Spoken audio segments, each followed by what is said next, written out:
Fala pessoal, eu sou Mauro, economista do Porquê, e começa agora mais um episódio do Economista em Tudo.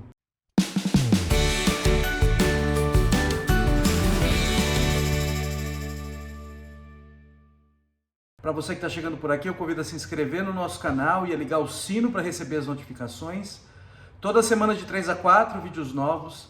Também dá uma olhada no nosso site www.porquê.com.br, que tem bastante conteúdo escrito lá. Hoje vou falar do Copom, que é o Comitê de Política Monetária do Banco Central, que se reuniu na semana passada.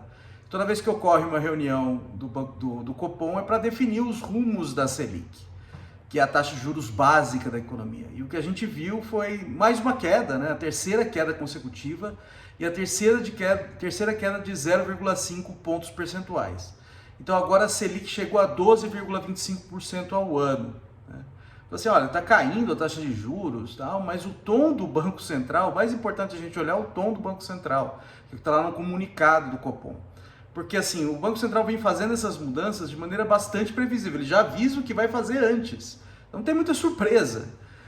Todo mundo já esperava que ia ser 0,5 a queda, porque já tinha anunciado antes. Então o que importa agora é o que está no comunicado, que ele está sinalizando o que vai fazer no futuro. E também que mantendo o que falou da outra vez, olha, é um tom meio pessimista na verdade. Apesar de ter essas quedas consecutivas e prometer mais uma queda agora no futuro, prometer manter esse ritmo, é um tom pessimista. É um tom pessimista dizendo que não vai acelerar as quedas na Selic. A Selic está num patamar bastante alto, o Banco Central subiu a Selic até 13,75, depois manteve durante um tempo. Por quê? Para combater o surto inflacionário que ocorreu nos últimos 2 anos. E agora, com a inflação se comportando bem, a inflação caindo, e os núcleos da inflação também estão se comportando muito bem. O que são os núcleos? Você pega e tira da inflação aquelas mudanças de preço extremas, que são ou muito altas ou muito baixas. E aí você tira essas mudanças de preço e olha só o que está acontecendo ali na meiuca. E o negócio está se comportando super bem. Então, mesmo com isso, o Banco Central está com esse comportamento bastante, pelo menos o tom, conservador. Por que o Banco Central está com esse tom conservador? Porque ele está olhando para as expectativas e ainda está indicando bastante preocupação com as expectativas. Como é que a gente olha para as expectativas? As expectativas tem uma pesquisa que o Banco Central faz junto às instituições do mercado financeiro, junto a consultorias econômicas, para ver o que está se achando ali, o que vai acontecer com a taxa de inflação, com o crescimento, com um monte de variáveis macroeconômicas, em diversos cenários. Então, olha, por exemplo, o cenário até o fim do ano. Até o fim do ano, a expectativa está lá na casa de 4,6%, 4,7%. A baliza do Banco Central é a meta de inflação. É uma missão que o Banco Central recebe do Conselho Monetário Nacional para dizer, olha, você tem que manter a inflação em determinado intervalo, que é cumprir a meta de inflação. Então, nesse ano, o centro dessa meta é 3,25%. E o intervalo de tolerância é 1,5 ponto percentual para cima e para baixo. Então, o teto do intervalo de tolerância é 4,75%. Então, o que a gente está vendo aqui é a inflação se aproximando e as expectativas também se aproximando do cumprimento da meta, ainda que seja bem no teto.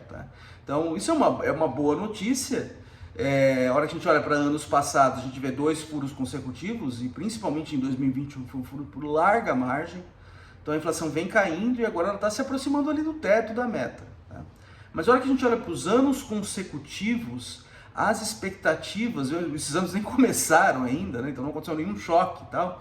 Essas expectativas elas ainda estão acima do centro da meta. Aí dentro do intervalo de tolerância, lógico, mas assim, esses anos ainda nem começaram e aí as expectativas ainda já estão acima do centro da meta, que é a baliza básica ali, que o Banco Central meio que sinaliza para o público. Então, por exemplo, em 2024, a expectativa de inflação é 3,6% hoje, e o centro da meta é 3%. Em 2025 ela é um pouco mais baixa, ela é 3,2%, mas ainda está acima do centro da meta. Então a gente olha 2 anos na sequência e está acima do centro da meta. Então é um sinal ruim. Então o que o Banco Central está tentando fazer é reancorar as expectativas, trazer as expectativas para um nível mais próximo, pelo menos muito mais próximo ao centro da meta. Por que isso é importante? Tem muitos preços na economia que são rígidos. E quando acontece uma remarcação, esses preços ficam parados durante um tempo. Então quem faz uma mudança de preço hoje, e esse preço vai ficar parado, sei lá, durante alguns meses, não sabe quanto vai ser a inflação no futuro. E faz isso com base em expectativas. Então se está todo mundo olhando para a meta do Banco Central, falar assim, olha, daqui no fim do ano a inflação vai estar perto da meta, a meta consegue conduzir essas mudanças de preço. Então é uma coisa que corre quase com um passe de mágica. A meta, se ela tem credibilidade, ela consegue conduzir as mudanças de preço perto dela, e isso você consegue afetar a própria inflação. Então, se a meta tem credibilidade, ela consegue ajudar a controlar a própria inflação. E o que a gente viu nos últimos meses foi uma desancoragem nos últimos anos, né? Foi furos na meta de inflação consecutivos que geram um risco de desancoragem. O que é desancoragem? As expectativas ficarem desalinhadas da meta de inflação. Se esse desalinhamento ocorre no longo prazo, você arranha a credibilidade do Banco Central meio que para sempre e você mina totalmente a capacidade do sistema de metas de inflação de carregar as expectativas de inflação para o futuro. Então o que o Banco Central está fazendo aqui é falando assim, olha, eu estou caindo a taxa de juros, mas eu estou caindo de uma maneira bastante lenta, tá? Não é exatamente super lenta, 0,50, mas está caindo de uma forma lenta, tá?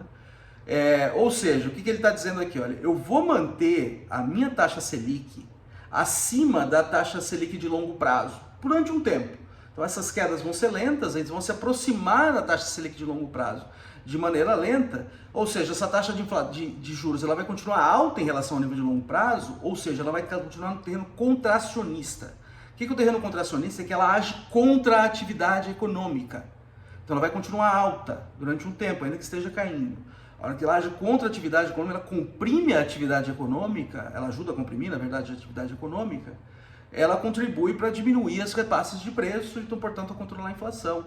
Tá? E também mandar um sinal para os formadores de expectativa de que o Banco Central está comprometido com uma inflação baixa e ajudar essas expectativas a convergirem, de fato, para mais perto do centro da meta. Tá? O que está acontecendo, mas é que ainda não está lá. Então, o que o Banco Central está falando, olha, a gente ainda não está livre desse fantasma da desancoragem total das expectativas, que pode jogar no lixo o próprio sistema de metas, então a gente precisa fazer um esforço um pouco mais forte.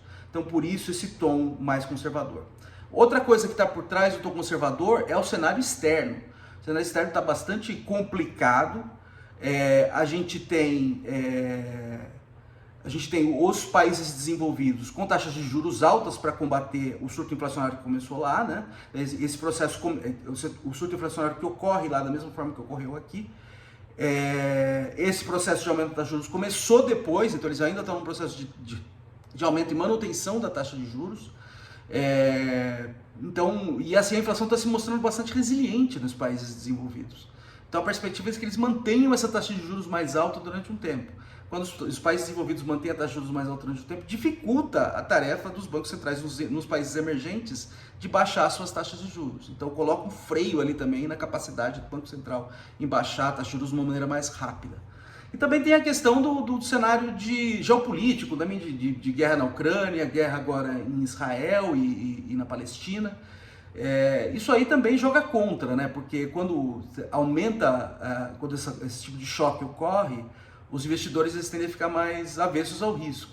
Então eles tendem a sair de investimentos que são mais arriscados. Então tipicamente investimentos em países em desenvolvimento são mais arriscados.